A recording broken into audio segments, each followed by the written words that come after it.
Assalamualaikum and hi, my name is Anis Amira Husna binti Akaria. Today we will be presenting our study entitled Yearly EPF Withdrawal and Retirement Adequacy in Malaysia.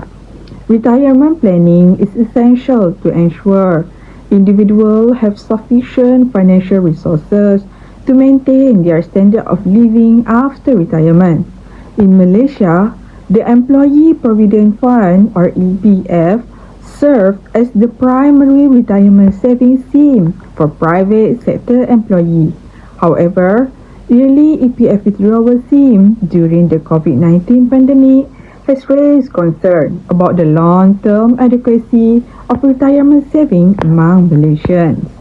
Therefore, the study has two main objectives. First, to analyze the impact of yearly EPF withdrawal on retirement adequacy in Malaysia. Second, to evaluate the short-term and long-term effect of yearly EPF withdrawal on individual financial security and retirement preparedness. With that, let's begin by looking at the background of this issue. The issue of yearly EPF withdrawal gained significant attention during the COVID-19 pandemic when the Malaysian government introduced special withdrawal schemes such as iLestari, iSinar, and iCitra to help individuals cope with financial difficulty caused by job losses and rising living expenses. While these initiatives provide immediate financial relief, they also led to substantial reduction in retirement savings. According to the Employee Provident Fund or EPF, more than 145 billion ringgit was withdrawn by 8.1 million members throughout this special scheme.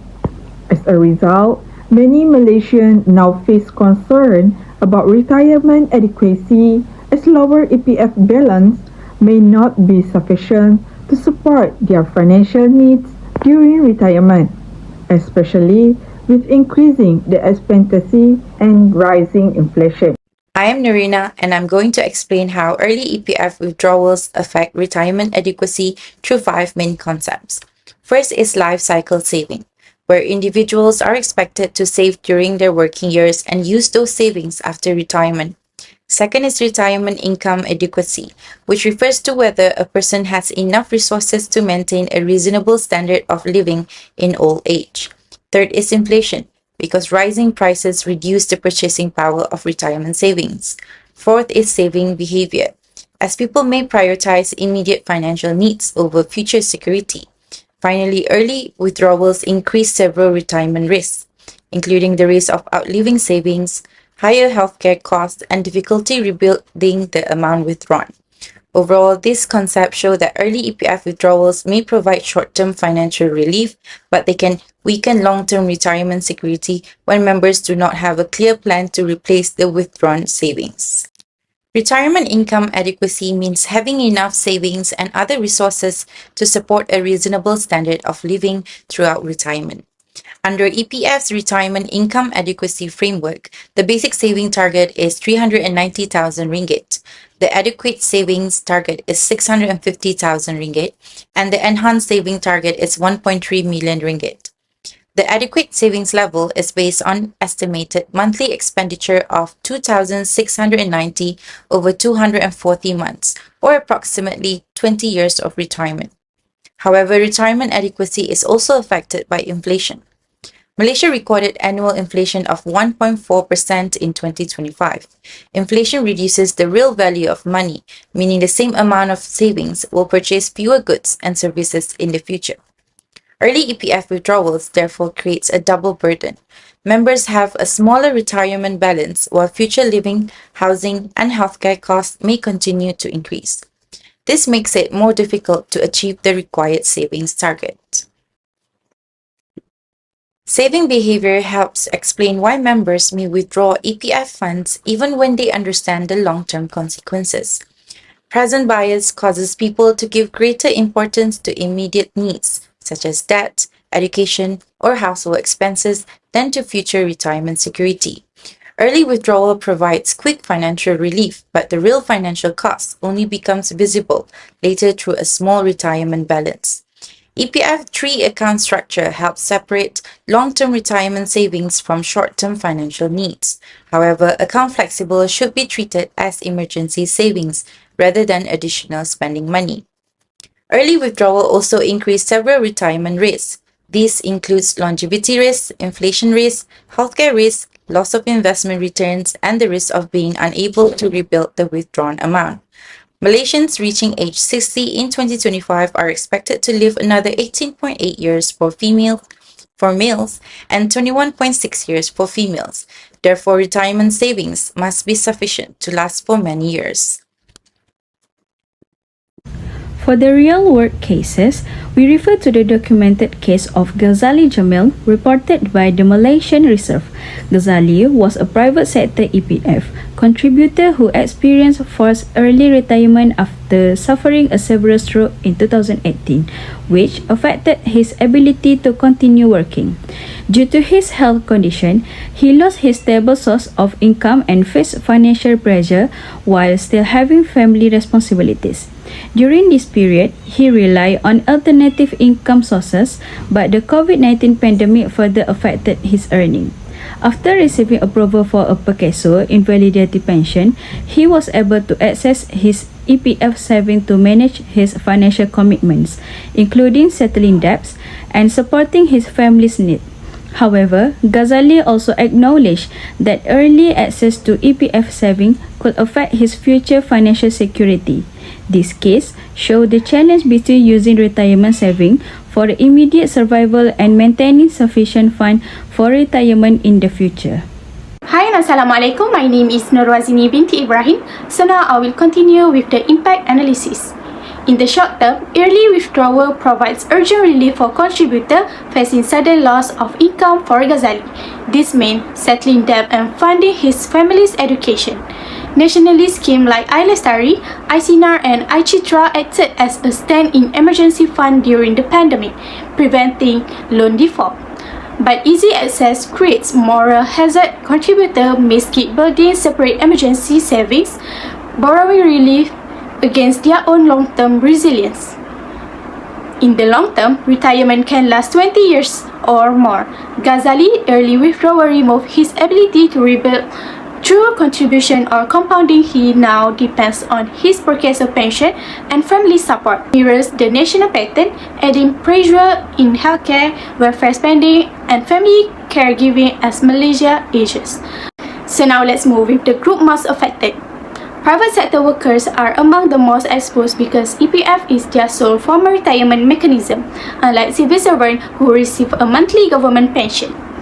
Workers forced into early retirement through illness or disability, as with Ghazali's stroke, lost their earning capacity and remaining contribution years at the same time.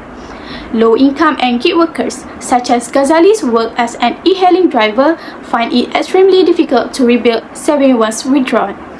Women and caregivers face an additional layer of vulnerability since career breaks for caregiving already weaken retirement saving and early withdrawal widen that gap. Younger contributors who withdrew during 2020 to 2022 lost their most in proportional terms since they had the longest remaining working life for compounding growth. Dependents of contributors are affected indirectly since savings are absorbed into family and education costs rather than preserved for the contributor's own old age. So now let's move with the implication. At the individual level, affected contributors face lower financial security and greater dependence on family or disability pension, as seen in Ghazali's case. Retirement adequacy isn't just an account balance, it's their ability to sustain or rebuild savings over an uncertain working life. At the policy level, EPF's 2026 update recognized this gap. The ISURI incentive for housewives was extended to age 60 and new ISARAN Plus scheme offer enhanced matching contributor for gig and platform workers.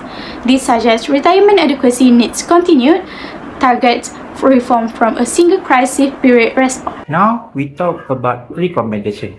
So there are two sides, which are individual and government. Let's start with the individual side. There are four of it. First is voluntary APF top-ups. Gig worker, freelancer, and private employee must start utilizing programs like iSaran instead of just relying purely on automatic deduction. Second is countering present bias. Workers need to overcome immediate spending impulse through manual contribution, which maximize long-term compounding dividend. Third is building emergency fund outside the APF. By maintaining 3 to 6 months of living expenses separate from the APF is crucial to prevent treating account 3 or account flexible as an everyday ATM. Fourth is digital upskilling for longevity. Workers retiring early due to health or structural shift should learn digital skill to transition into remote or less physical role. Now, moving to the government side, which also have 4 strategic points. First is account 1 default shift. The APF should shift default allocation rules so a largest ratio of monthly employees' contribution is permanently locked into account persaraan. Second is enhanced matching grant. The government must inject stronger financial matching reward into iAsaraan Plus and iSuri to safeguard vulnerable housewives and informal workers. Third is tripartite policy collaboration. We need to unite the government, employer, and trade union to deploy defensive labor policy and stronger social nets during crisis.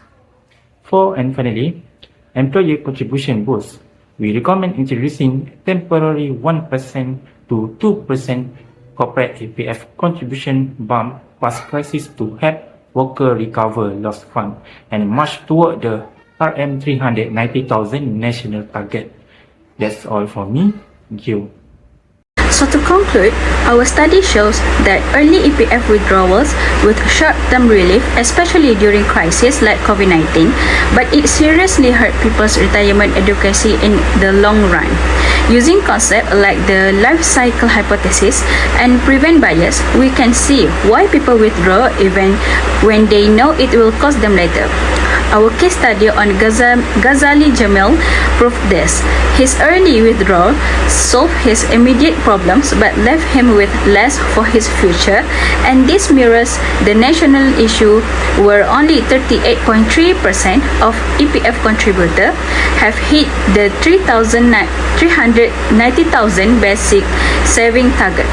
Groups like gig workers, women, and younger contributors are the most at risk. So, going forward, individuals need better saving habits like voluntary contribution and emergency fund, while EPF and the government need to strengthen protection like iSaraan Plus and iSuri.